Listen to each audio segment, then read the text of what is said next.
I'm Rick Badberg. My father and I own The Clear. The financing of cannabis really is how I got involved in cannabis, because I happen to have a background in finance, and I worked for a very large bank, an investment bank.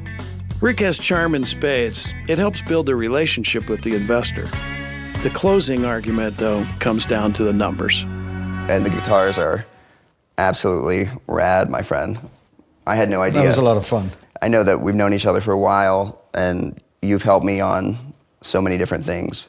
The reason I wanted to meet with you today is because The Clear is growing, and I was hoping that you might consider looking at an equity investment. Yeah, it's obviously a very difficult industry that you operate in, and I must say I'm very impressed that you've been able to run a profitable business in that environment. But of course, I do have some more specific questions. Yeah, I would love to hear what questions you have, and thank you so much, by the way. In terms of the business, I know that you're expanding to more and more states, as you're saying, but what are you looking at in terms of growing revenue over the next 3 years? What does that look like compared to where you're at today?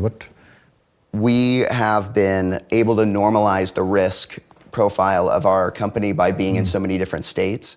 Because every state has its own Keynesian economic theory where there is a boom, a bust, a consolidation after an attrition, and then a stabilization. And a lot of our competitors only exist in a few states. So when those states, especially if something goes wrong in a cash-restricted environment, it goes wrong quickly, right? So they're not able to normalize that risk. So over the next few years, we'll continue to grow different states, different jurisdictions, right, which in turn, it hedges our risk, and it also able to normalize growth trajectory. Most mistakes that are made in cannabis have nothing to do with the actual plant themselves. They have everything to do with running a business.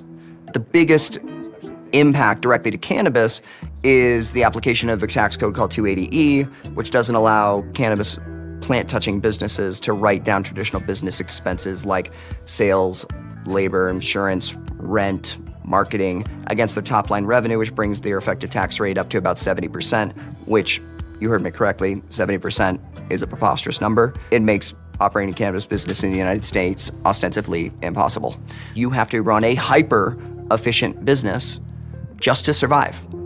This is a very unique opportunity, which is why I'm here chatting with you, is because I know you've been watching for quite a while, and I think that there's a unique opportunity at a great valuation to kind of put us over the edge.